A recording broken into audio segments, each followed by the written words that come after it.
Okay.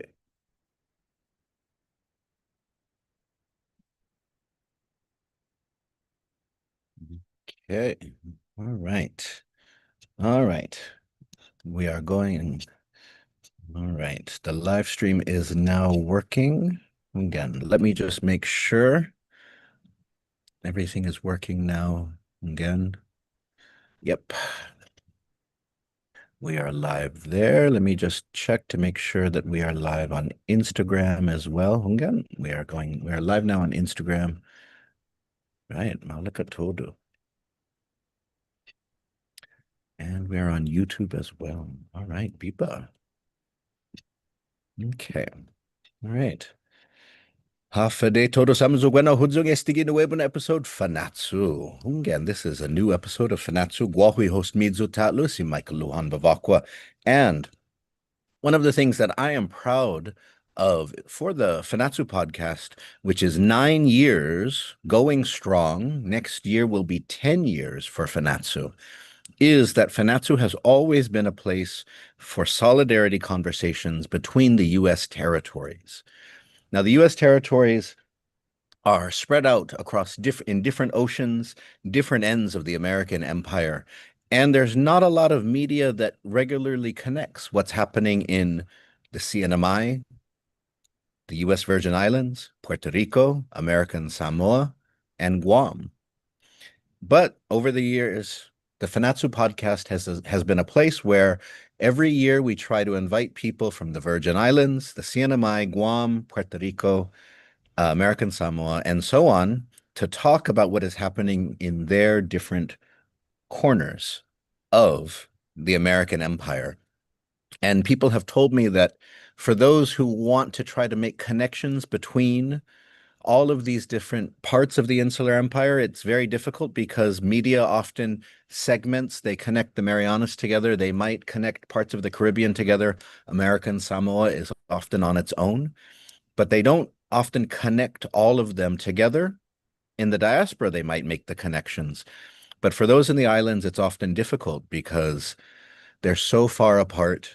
And media nowadays, people nowadays, even though the internet, even though social media, so many things allow us to be connected to each other, our algorithms can continue to segregate us and segment us off from each other. And so I've always been proud that Fanatsu has continued to be a space for solidarity conversations so that people in Guam who want to know what is happening in Puerto Rico, that there can be voices from the movement for decolonization in Puerto Rico and so on. And with this in mind, I'm very happy that here we are in 2025, and 2025 is a very different year in terms of what's happening in the United States. And so not a lot of people are thinking about the territories, but that's exactly why those of us in the territories need to be thinking about what's next for us. Because as the United States is questioning its own destiny, what is going to happen with it? They're not thinking about what's going to be happening to the territories. And now more than ever, having the ability to determine what happens to Puerto Rico, what happens to Guam, what happens to the CNMI, American Samoa, the U.S. Virgin Islands, not being stuck in this old, outdated model of colonialism in which we are just wrenched along, which with whatever chaotic direction the United States decides to head next. It's so essential. And so I'm very, very happy, Gofmagovtu. I'm very excited to have with me here for this Puerto Rico Solidarity episode, mi hermano Itzet Javier Hernandez, who is an author, who is a linguist, who is an independent supporter, a decolonization advocate from the Puerto Rican perspective, and who has been on Fanatsu once before, talking about his book, Brexit. And this was an amazing sort of book, at a time when people in Guam were talking about, oh, we need to stick to America because what if America decides to leave? Javier's book, Brexit, was an important sort of reminder that if America decides to leave or if America decides to pull out, or what does that even mean it was an important sort of reminder that a lot of the old assumptions that keep you stuck in the same place, that they're not true, that there's other options, there's other opportunities. And so his several books talking about the economic possibilities for Puerto Rico were very, very important in terms of even in our conversations, thinking then about Guam. For those of us who think that Guam is just this dependency, that we can't do anything on our own, federal funds dictate our existence. Having somebody from the other end of the United States and its possessions talking about the Puerto Rican perspective, about how there's so much possibilities there is so key. And so I'm so glad that you're back on the Fanachu podcast to provide us updates. Por favor, if you don't mind, can you go ahead and just introduce yourselves? I gave you introduce yourself, but go ahead and give yourself a more robust introduction. Okay. Havadai Michael, si yus maase put invitación mu gi Fanachu podcast para i manhungok mu guajo si Javier Hernandez, na activista aquí en Puerto Rico para independencia. Si yus maase puti oportunidad, viva Guajan libre. That's my attempt at my chamorro. I hope I pass muster. Viva, who agradece now. I appreciate it. Si jus masi. Such a beautiful language. I'm going to make it a priority in my long list of languages to learn. Michael, thank you very much for this opportunity. I'm very, very grateful to be here with you and your listeners and the people watching to give, like you said, the Puerto Rican perspective on what's happening in Puerto Rico, but also in general in the United States and all the stuff that's happening and how that will impact us in Puerto Rico and in Guam and in all the other U.S. colonies that exist, but they've never have been the forefront of any thought in DC. We're always the afterthought number 25, pretty much, if that's the case. No, si just masi. And just to get started here, because I had shared on social media ahead of this episode that you had written, you've written several books, you write a number of articles. And I think that's a good place to kind of introduce yourself and ground some of your ideas for people, because I think a lot of things that people feel about these issues of political status, decolonization, a lot of times it's not, people don't have deep knowledge. People don't even have deep feelings about it. They're just reacting. They think, oh, we're a territory, we're an island, we're dependent. Federal funds are these magical things that save us from ourselves. These are not necessarily like, they don't, and so, you've written quite a bit about this. And if you want to share some of your perspective from the Puerto Rico perspective about some of these economic possibilities, because when I talk to people in Guam about Puerto Rico, they don't know much about it, but they do bring out some of the same stereotypical, problematic assumptions that it's an island, it's just the welfare state, everyone is just on federal funds, the same type of things that people believe about ourselves in Guam that hold us back. And so I want you to, just before we get started with some updates, just share some of your ideas about what Puerto Rico could be, because I found especially your Brexit book coming at a time when the world order, which is changing a lot now, was beginning to rumble, and that you were kind of saying that no, lean into it. Puerto Rico should lean into the change. Don't stick to the old and cling to it. Puerto Rico should lean into it. And so can you talk a little bit about Brexit, some of your other ideas? Sure. Like you mentioned, there's this pervasive colonial mentality in Puerto Rico, and I'm sure in all the other colonies that, and this isn't natural. Has been created. People are taught this, to believe this, that we're inferior, that we can't survive without the United States. If the federal funds dry up, we will all just die, go into the ocean. Like many people literally believe that. Okay, even though there are so many other examples in the world where that is not the case, they'll find this one case. They'll go scour, you know, one poor island country and say, "Oh, look at that. If we become independent, look what will happen to us." And the usual in Puerto Rico, the usual scapegoat on that is Cuba, Venezuela, Haiti. They'll just, of course, they ignore Singapore, they ignore Korea, they ignore Taiwan, they ignore all the very successful nations in the world that are also islands, just to maintain their colonial narrative going, to keep it going. So, and I remember my parents grew up with this narrative. I grew up with the narrative, but I would say I kind of came out of it. But I was still always looking for a great. Okay, I believe in independence, freedom, dignity. That's great. But how are we gonna survive economically? Because I hear that's the big criticism. Where's the plan? Okay, and I never found the plan. So I decided a few years ago to, with the Brexit book, to really go into the plan and not just say, "Oh, we'll be fine." No, no, I want to give numbers and ideas and proposals.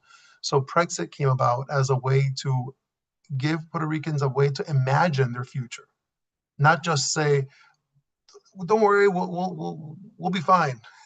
No, but they want more details, and I understand that because I do also.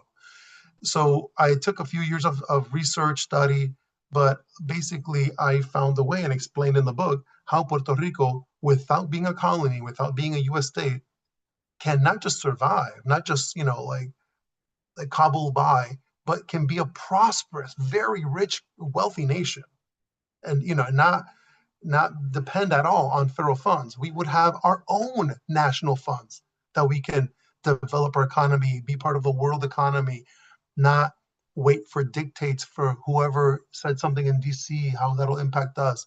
No, we can rule ourselves. We can have our own nation, our own economy, our own life. We can finally rule our own nation, you know. And for some people, that was just blasphemy, colonial blasphemy. How dare you? And I do get a lot of haters who tell me, who literally come right out and say, "How dare I think that we can do this?" It's almost like I'm breaking some kind of sacred law of colonialism where I'm a colonial subject and I'm supposed to think that we're inferior. And without the US or France or Spain, whoever it's going to be, we can't survive. So we need to be ruled. And if you do not go along with that, then you get attacked and all this other stuff. But like I said, with the Brexit book, just Puerto Rico having control of its customs authority, which right now we don't, just that would generate billions of dollars for Puerto Rico. Just that. Then when you add on, because we're a tourist destination, a lot of travel, airline fees, tourism fees, and other things that other countries do. Okay, other countries do this and it's fine. But when we try to do it, we get yelled at. Like, how dare you, try to do this? But we're just looking at what other countries do successfully and applying it to Puerto Rico. And so there's that. There's also overflight fees, maritime fees, so many things that right now there's money coming in, but it doesn't go to Puerto Rico, it goes to the Federal Aviation Administration, right? But if we had that control, that money over our own territory, we would generate so much wealth. And again, that's a lot of Brexit mentioned that, but also all the other books that came after about the economy mentioned that. And I'm glad it inspired other people to think about the plan for their countries. No, c'est doucement c'est.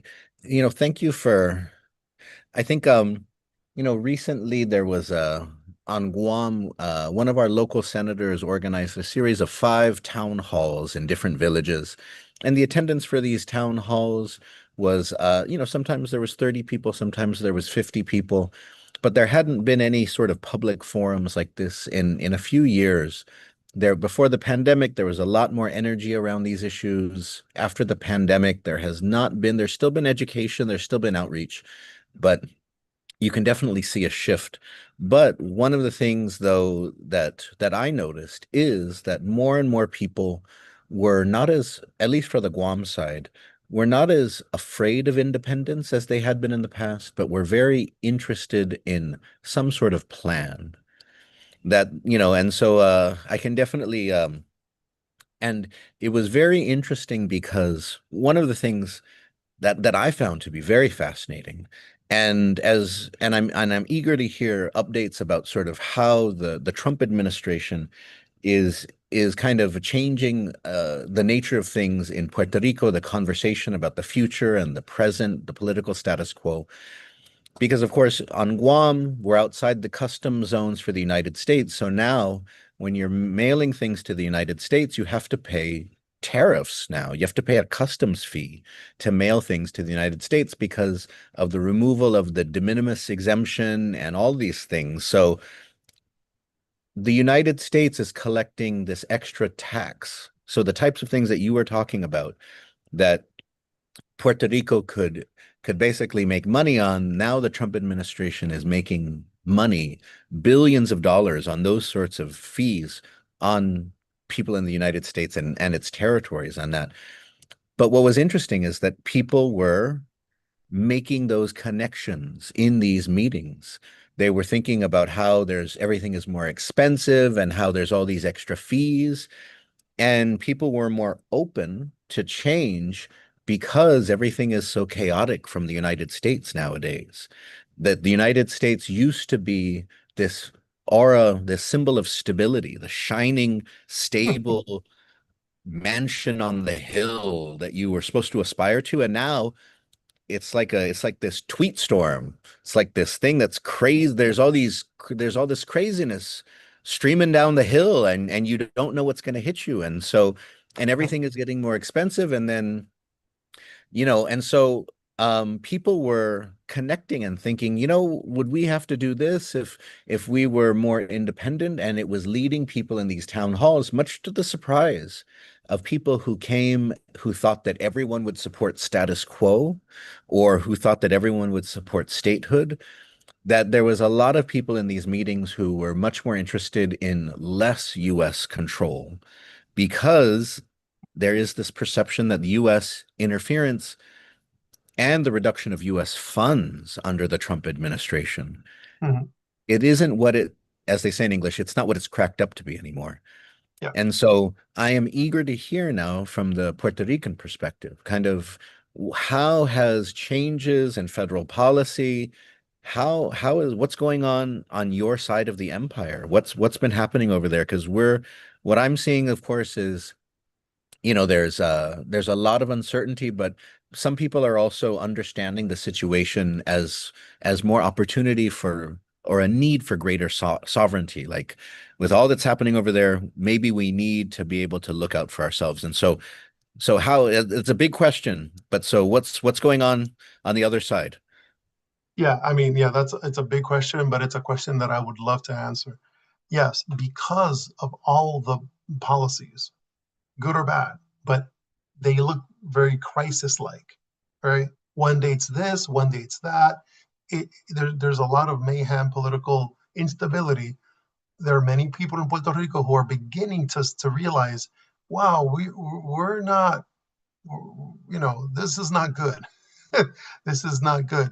You know, all the polarization, the political polarization, liberals and conservatives fighting who's American, who's not, who's a patriot, all the fights and the ICE raids and who looks Latino, who doesn't look Latino. I mean, is that a country I want to be part of?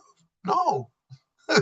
you know, will I one day be arrested because my last name's Hernandez and they one ICE one day hears me speak Spanish? No, I don't want to be part of that. If that's what they end up doing, that's them. But that should not impact my nation, Puerto Rico, at all, at all. So that's where we're coming in, where because of this, it's there's an economic crisis, a humanitarian crisis, especially now with cutting the federal funds in Puerto Rico, which I mean, I'm against all these federal funds because they've created dependency. I'm really against dependency, but that's part of colonialism. You make the people so dependent that they need you to survive. Like without you, they starve. But that's not natural. That's created. Yet you make it like that. And so now they're cutting food stamps when over 40% of Puerto Ricans depend on food stamps. So there's going to be a major reevaluation of people in Puerto Rico. The statehood party, which is renowned, I mean, their criminal files is miles long. They depend on poverty. I call them like the market poverty dependence. They want people to be poor, to be on welfare, because when you're on welfare, then you become dependent, you know. And then the main selling point of statehood in Puerto Rico, I don't know about in Guam, but in Puerto Rico, it's let's become a state so that we can get more food stamps. That's literally what now, ironically, the stateholders would never say that to an American. That's only in Spanish in Puerto Rico they would say that. To an American, the whole it's the different narrative. It's our men and women have died in the uniform. We're American, blah blah blah. That's what they'll say. Oh, parity, equal funding, you know. But when they're in Puerto Rico in Spanish, they'll say, "Hey, let's become a state so we can get more money from these gringos." That's literally what they say. So they want poverty, they want dependence, because the more people are dependent, the more likely they are to vote for statehood. So it's not about being an American and loving America. It's they want more food stamps. But they created this whole system on that. And then the pro-independence people or supporters, we don't want that. We want economic development, international trade. I mean, things that other countries would do. But and of course, there's always having a social safety net. That's of course that's obvious. But the the point of federal funds they were supposed to be to help people, but now they've turned people into colonial dependencies, and that's something that we're still trying to fight, trying to improve the situation in Puerto Rico. But it's difficult when you have a lot of the leaders in Puerto Rico who remember they need poverty in order so that they can keep selling the fantasy of statehood or commonwealth, whatever. People still are trying to decide what commonwealth is. Even since 1952, they're still looking for the definition. But that's something that is very, very complicated. And but we're still we're out there. We're trying to educate people. But I think, for example, in the 2024 elections, the statehood party said, don't vote for Juan Dalmau, the independence candidate, because if you vote for him, we're all going to lose our the welfare checks and all that federal money. And sadly, a lot of people got scared and voted for the statehood party. But what's happening now? Trump is taking away the federal food stamps. So it was going to happen anyways.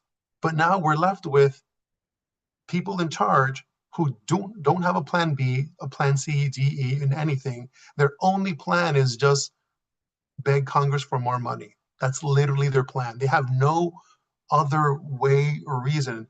We have an economic development plan, but because it's pro-independence people who are suggesting it, and it's about freedom and international trade, they want nothing to do with it. And I get it, because they're all about dependency. But so that's the situation in Puerto Rico in terms of that. And that's happening right now, like today, happening in terms of the news, where it's really difficult to try to fix the economy when you don't control your own economy. That's the point. That with independence or sovereignty, whether we do full independence or free association, I support either way, either path. I just want sovereignty. Yeah. But once we're sovereign, we can finally control our borders, control our nation, our economy, promote trade, have embassies, consulates, trade offices with other countries. And that's something right now, we don't have any of that, nothing. Mm. All that there is, and as you can imagine, is just food stamps. Mm. Food stamps No, is the economic plan of the statehood party. So no, it's obviously, as you can imagine, they really detest me and my books. And I mean, it's really, really pathetic, but no. that's how it is. I think no, thank you for that. It's there is something interesting about how I'm always really, really intrigued at how the anti-independence or anti-sovereignty sort of rhetoric is always like you people are just about fantasies or you're just about like lofty rhetoric. But when you think about people who are like status quo supporters, what do they believe in? They just believe in that you should have this like blind faith in the United States that no matter what you do, the United States is just going to keep funding its territories and it's going to take care of you. But no matter and what's or statehood, same sort of thing. It's kind of like your plan is just, your plan is to believe in the sort of the moral compass of the United States, the righteousness of the United Yeah, States. It's kind of like, man, you have the richest fantasy life. You're the one who's really, you should go to cosplay conventions or you should write books. you're You would smoking be something very, you, very, very strong. yeah, they should really like write fiction because that's, man, because when you think about it, yeah, it's like more than anything, what you're reminding us there in terms of the slashing of food stamps. Like one of the things, and we've also had it in Guam where a lot of the public health funds, which is going to support poor communities in the United States, but is also heavily goes into the territories. These are things which the Trump administration has shown no interest in funding, and it has actually cut out some of the territories from funding Mhm. in Yeah, the coming year, in the coming budget. And so it's like, what are you? So do you believe then that we should trust the United States, but only when one political party is in power? So that only, oh yes, our stable plan is that we should always hope that Democrats are in power because Democrats will take care of us, but Republicans won't, and that's our strategy.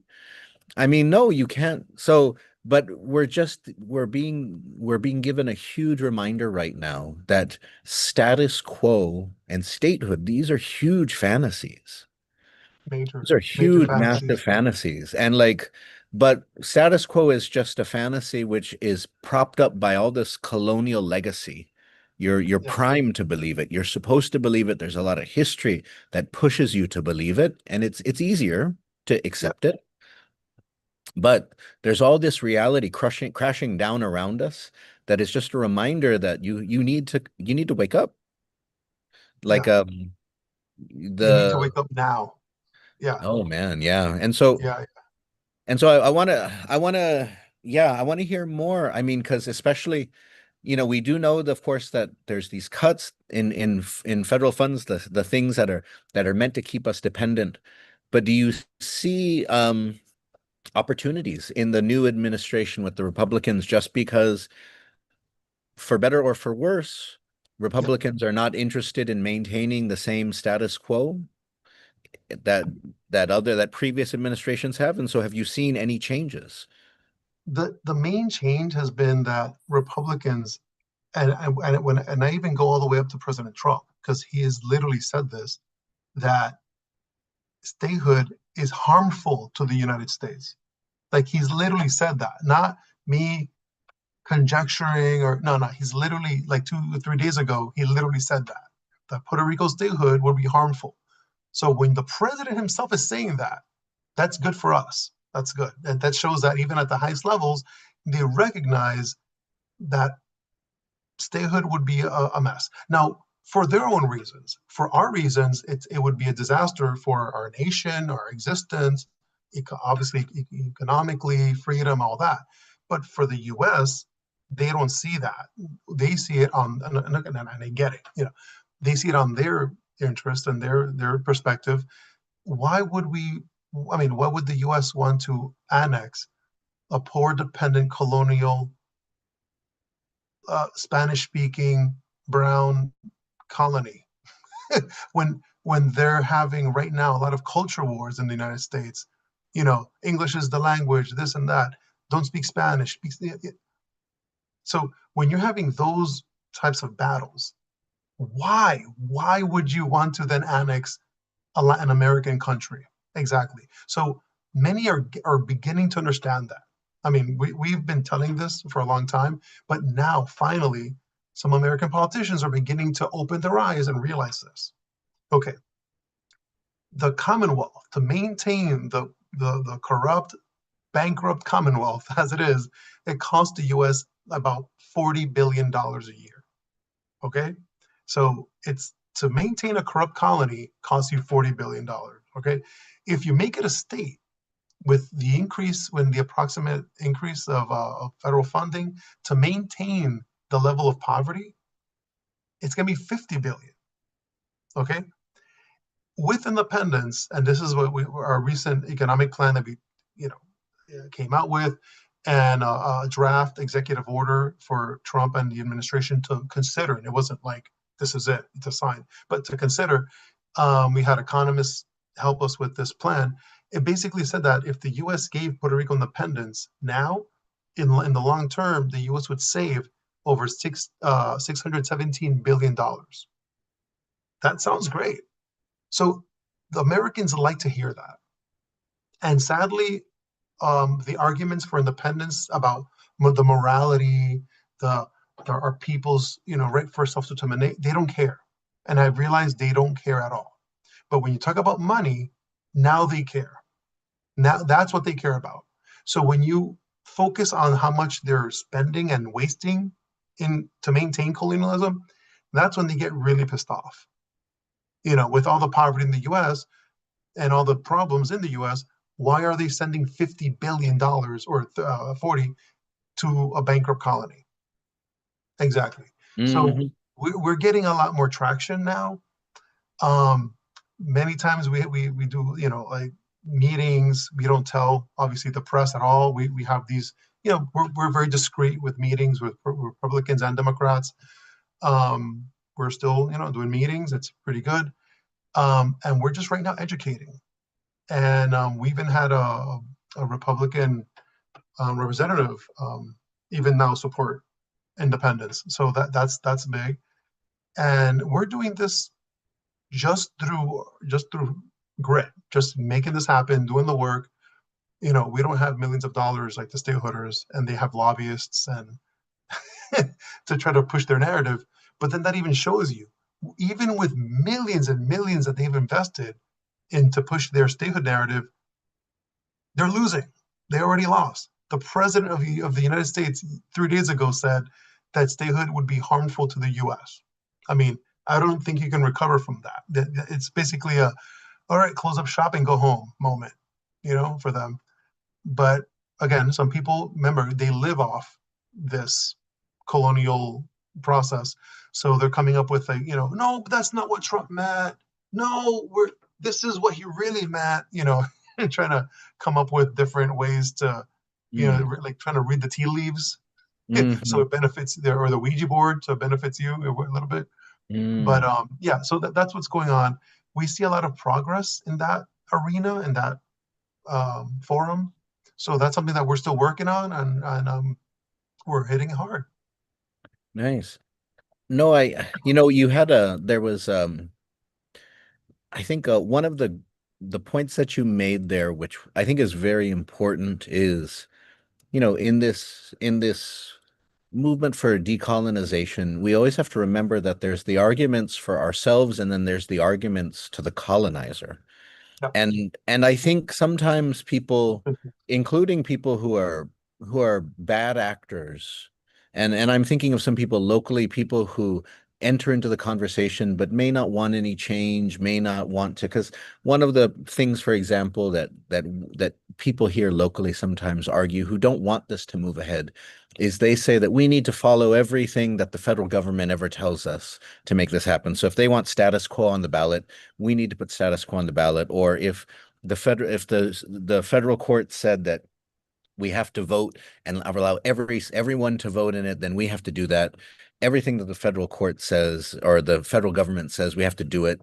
We have to comply with everything that everything they say. And sometimes those people are just bad faith actors. They don't want anything to happen. They Mm. are just privileging the voice of the United States. And the problem, though, is if you do that, you're going to keep the colonial status quo. You're going to keep the voice of the colonizer as the one in charge. Yep. And so in order to get this done, you have the arguments for yourself, but you also have your arguments that you make when you're negotiating. And you don't only have one argument. Like you don't only say And that's one thing that always baffles me is when people act like you're negotiating and you're only going to make one argument. No, the things that you say to your family, to your community here are different than when you're talking to federal negotiators or talking to Congress, right? And so you making that point about how, well, what do you tell to the federal government? Telling them about the glories of American democracy? Well, there's a significant amount of people in the United States today who don't know what democracy is Mhm. and think that by making the United States less democratic, they're making it more democratic. And so or there's people who think they're supporting the Constitution and have no idea what the Constitution says. So any argument that is like that, what are you doing? But the argument that you were saying in terms of if you want to support Puerto Rico's independence because it will save the United States federal government money, that's something that will click with Yeah, so many people who are more than likely to dismiss every other argument that you can make to them, lofty or not lofty, exactly. well-intended, meaningful, spiritual, holy, anything like that. They don't give a shit. They don't But care. Exactly. if you make an They argument, do not care. It took a while to realize this because I really no, I'm sure there are people that care. Literally, they don't care. They and sometimes they'll even tell you to your face, we don't care.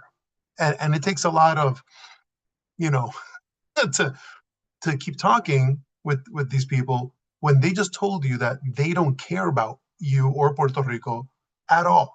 Like we could literally fall into the Puerto Rico trench, they wouldn't even care. It wouldn't even be a blip on their radar. But you mention money and now they care. And that's something that we realize that. And not just money, but culture. Because the stakeholders talk about that, again, when they're in DC, they talk about, oh, our fellow Americans, we're Americans. In Puerto Rico, we're not Americans. We're Puerto Ricans. We don't assimilate, and we're proud of that. It's embedded in our like a history. We resist assimilation. We like when the Americans tried to impose English, we said no. Y todavía hablamos español. When they tried to ban Three Kings Day, we said no. When they tried to ban our flag, no. So and when they tried to make Puerto Rican children sing the stars, those Pledge of Allegiance, no, we're not Americans. And it's not I'm not anti-American. It's just I'm not American. I'm not French. I'm not Swedish either. You know, so I'm Puerto Riqueño, and that's it. So just because another country comes into my country, colonizes it, doesn't mean that now I magically become them or that I want to be them. But then you enter into the colonial mentality. See, they push it on you so that you believe that you're inferior and that it's better to try to copy them, to try to cosplay, like you said, cosplay to pretend to be like them. And you do have that. You have a few Puerto Ricans out there who think they're American, but behind closed doors, the Americans know, yeah, yeah, yeah, he's not really American, but you know, but maybe you have a colonial loyalist that cooperates, is a yes man type of person who, talks about the NFL all day, every day, thinks that makes him an American. But no, it doesn't. You're still Boricua. They think you're Boricua. You see? So there's a lot of colonial mentality stuff going on. But when I mentioned the cultural stuff, like the assimilation to Americans, they that's another subject. Like we don't assimilate. You do have a few people, yeah, that try, but as a nation, we don't assimilate. We reject assimilation. I mean, you even have Puerto Ricans born and raised in the U.S. who resist assimilation. So imagine in Puerto Rico. So so if you make us a state, that doesn't mean that now we're become American and we'll be like you. No, we're never going to be like you. So when they hear this argument, that's another way that many of them will finally understand that we're a nation. We're not just a bunch of Homo sapiens on some island in the Caribbean who think they're American. No, we're 500-year-old nation. We're older than the United States. hmm And so when you bring up these cultural issues, that's another way that I've seen a lot of American politicians and policymakers and even just regular folks. When you tell them that, they're more likely to then support independence because who in the right mind would want to annex a Latin American country into the Union that rejects assimilation? So that's something that is, we're doing it right now, literally. No, thank you for sharing that. It's one of the things I think even locally here in Guam, people miss about statehood, right? Because even if statehood, when you were describing kind of statehood, a lot of the statehood rhetoric in Puerto Rico, I think in Guam, there's not a lot of organized statehood support. One of the things that our former congressman from Guam, one of the things that he jokes, he says, no one writes poems about statehood for Guam. People write poems and songs about independence for Guam, but no one writes Exactly. poems or Exactly. songs Look, about in Puerto statehood. Rico, sorry, before I forget this. Go In ahead, go ahead. Puerto Rico, no one writes beautiful songs about statehood. It's always for freedom, independence. No one has ever died for statehood. No one will sacrifice their life for statehood or for commonwealth. But for independence, yes, people have died, people have sacrificed their life for freedom. But for statehood, no. Thank you for mentioning that. That's a good No, point. but it goes to the heart of it. It's like, because for these political status issues, they're for a lot of the statehood support is just in Guam, for example, it is simply just an extension of the status quo, an extension of the dependency. That's what people think of it Mm, as. Like what you were saying, you'll just get more food stamps, you'll just get yep. more federal money, you'll just get more of this. One of the things that has come out more recently, though, and our local senator who organized the town halls recently, Will Parkinson, he came out in favor of statehood. He's not Chamorro, he's Filipino and he's white, but he came out at each town hall supportive of statehood. But one of the things that his rationale for it is not necessarily economic, but his rationale for it is because of national security issues, because of strategic defense issues, because he says in all of the geopolitical sort of contentiousness in our region, he would rather that Guam be fully protected by the United States as opposed to being just the tip of America's spear and Guam where America's day begins, but always unclear, are we fully under America or not? And the thing though is, like what you just expressed, what Robert Underwood has expressed, that's not enough to drive a movement for statehood, though. The practical concerns, whether you're going to get more food stamps or whether because you want your island defended, it doesn't go to the heart of nationalism, of imagining yourself, of feeling like you have a shared destiny, of feeling like we are one people, we are connected, we are united. And so that's one reason why even if many people may feel that similar fear, that the senator might be expressing, it doesn't well up in terms of statehood because because on the one hand, statehood, of course, is for Guam is like a very unlikely, impossible thing. But on the other hand, even if as has come out recently, whispers in Washington, D.C., if the United States decided to unilaterally bring statehood to the Marianas, it would be for their own strategic interests, Yeah. not because the people in Guam want it or have expressed it or have long asked for it, but simply because the United States would want to put more of its military interests, assets, hardware, force projection stuff Yeah. here. And Yeah. so that's the problem with all of this is independence is the one that people channel their feelings and emotions into because it's the one where you feel like you actually matter. If Because you're you trying do. to in Yeah. statehood, you're always lost. You're always In obliterated. You with don't matter. statehood and status quo, the Chamorros and the Puerto Ricans will always be objects. With independence, we're the subject. We're the ones who matter. Mm.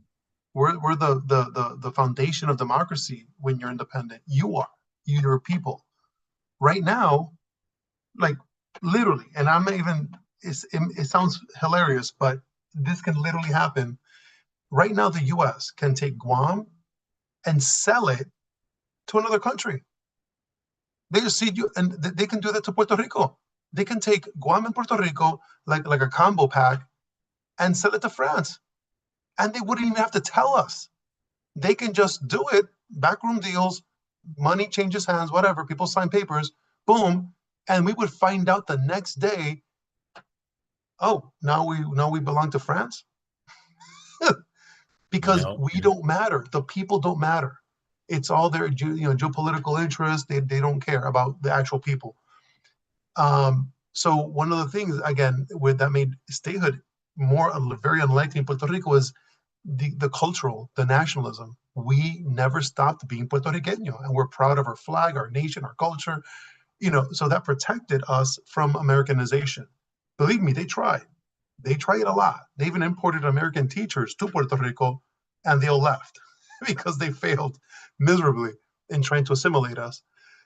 So the cultural aspect is powerful, and that's something where, like, if in Guam, and your nationalism, your patriotism, your culture, the language, the stronger that is, the harder it is for them to justify annexation when there's a people there who literally say we're not American, we're Chamorro, you know, and we've been Chamorro for thousands of years. Exactly. So that's Mm. something that could also be discussed and considered. And Oh yeah. No, and Sidus Masi, thank you so much for this. And I want to ask, how are you feeling? Because I think, in the United States today, there's the direction of the United States, there's a lot of things happening. Um, but how, in terms of decolonization, what is your assessment in terms of where things are at? Because, one of the things that people asked me when Trump was first elected the first time, I said that in terms of the United States, Donald Trump will represent one thing, but in terms of the territories, Donald Trump may represent something completely different because number one, for Guam and the Marianas, Trump will definitely represent more military. And that's Mhm. exactly what he does represent, is that more military, that's the emphasis.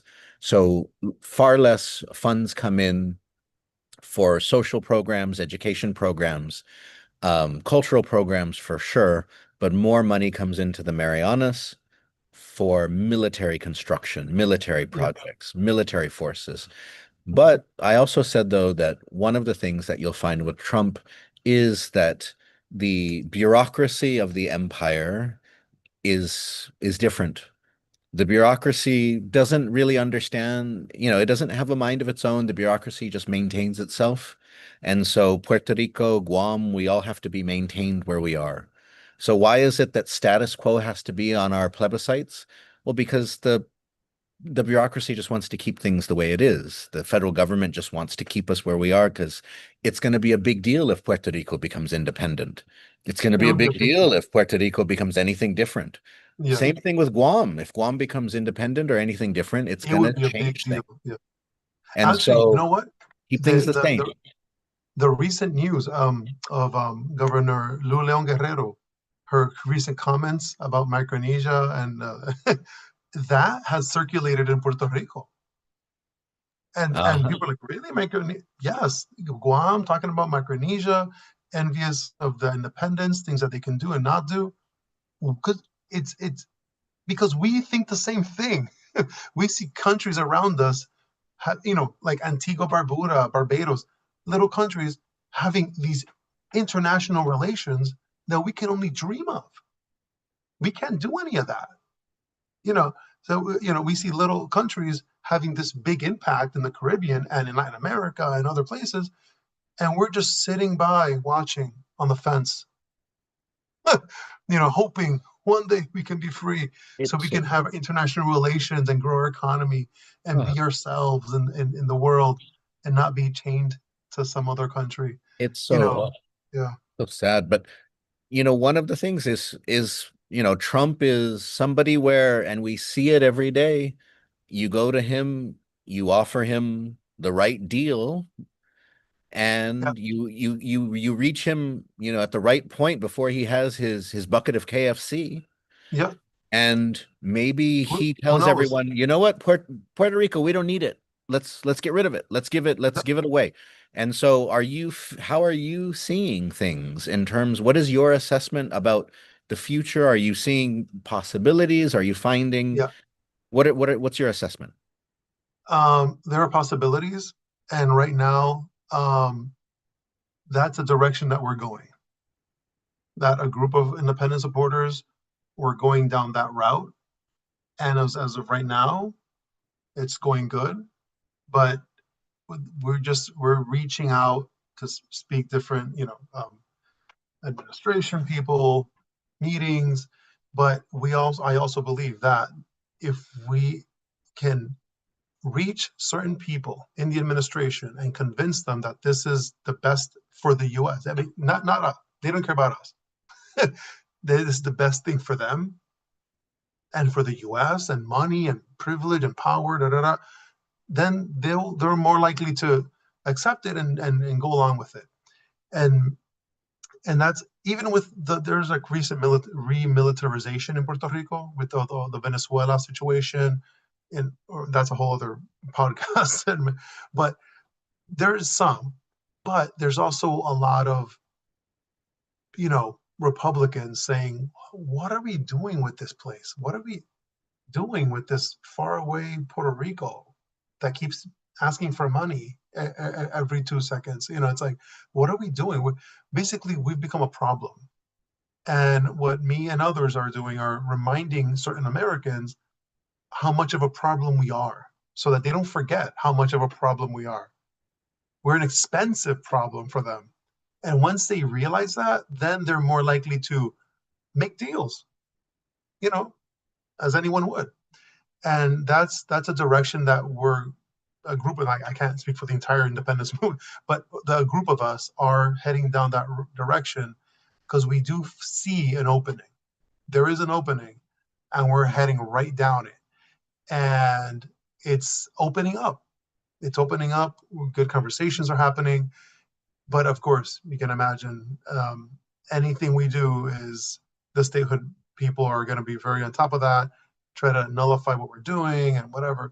So that's why a lot of this has to be done in a very discreet manner, like paradiplomacy type of situation. But yeah, I see opportunities in that direction. And I've heard of people say, "Oh, that's not democratic." That was the usual. "Oh, that's not democratic." You going behind the back of the Puerto Rican people and talking about independence. Well, there's no democracy in a colony. There never has been. There's no democracy in Puerto Rico. Just because we elect puppets, administrators every 4 years doesn't mean we have democracy. The U.S. can sell us. There's no democracy in Puerto Rico. So even though the statehood party, they win sometimes, they win plebiscites, wink wink, they control the electoral commission. That's a whole other subject. But even though they win, the US Congress still ignores them. They've been ignored for 127 years. They have, I don't know how, 4 or 5 plebiscites. Look, we won. And the US Congress ignores them because the US doesn't want statehood. It's like having a girlfriend that you want to break up with and you say, "No, I don't want to be with you anymore." And they keep, "No, but please, but you want to be nice, but you don't want to say, 'Get the hell out of here. I don't never see you again.'" You try to, like, "It's not you, it's me," and it doesn't work. That's the stateholders. 127 years being told you will never be a state, and they still keep at it. They still keep at it. And many times they have to spend millions of dollars to get meetings. We don't spend money. We get we get meetings open doors just with emails and phone calls. So to answer your question again, it's going good. We see an opportunity with that. We're working in that direction, and it's positive. It's very good. No, and Sidus Masi, and we are almost about out of time for Oh this no, episode. Where I know it's always that's how it works for Fanachu episodes. At the first 30 minutes, it's kind of like, man, there's so much time left, and then the yeah, last 30 minutes, it's like we barely talked about anything. I know. But I think don't worry, we're gonna bring you back next in 2026 for sure Sure. because I'm sure by that point we will have a new More. territory. We'll have Greenland to Oh add my into this God. solidarity conversation. Everything will be new and fresh. We can have a new solidarity episode No. talking about Greenland, save yourself, Greenland, save yourself. Don't do it. but I want to give you an opportunity now just for a final message, final statement, final shout outs. If you wanted to mention anything, I put like links to what's it called? I put links well during the Oh, the podcast, I put the some link links tree. to Yeah. some stuff that you Okay. were talking about, like to a book, to some articles. But if there's anything in particular that you want to just give a shout out to, please do Oh, okay. as we close the episode. Thank you. No, thank you again. Um, Thank you for everything for inviting me on Fanachu and being here. People can follow me on X. It's at Brexit Book. That's my handle. I also have a Substack where I put out certain new articles that I'm working on. It's called Status Pending. Trying to play on the game, a little play on words there, but um, and I publish a lot. And then at my X hand on my X page, there's a link tree where it has access to all my articles and projects and books and all that. So just with the X, you can get all the other information. But I'm also on Facebook. People can write me there also if they want or ask me any question. But yeah, I really appreciate this opportunity, and I'm all supportive of, not just for Puerto Rico's freedom, but for the freedom of all the other colonies under the U.S. rule right now. Samoa, Virgin Islands, Marianas, Guam, all of us, we're on the same boat. Or sometimes I like to think that we're all in the same basement. We're on the locked up in the political basement, and we're all trying to get out, somehow, and so that we can live our life in peace and harmony, so we can be happy, you know. And again, with good relations with the U.S., as diplomacy would dictate. But yeah, so thank you very much, Michael, for the opportunity, and please, I would love to return in 2026 with where I'm sure there'll be more information, more news to discuss. No, Jesus Masi. Gracias. Thank you so much, Javier, for joining. Si Jesus Masi no hago, pero ifinatot za para hamzo todo si Jesus Masi, pero ne ekongol za ne ega este episode fanatsu. Adios este ki manadli ihit tatlu.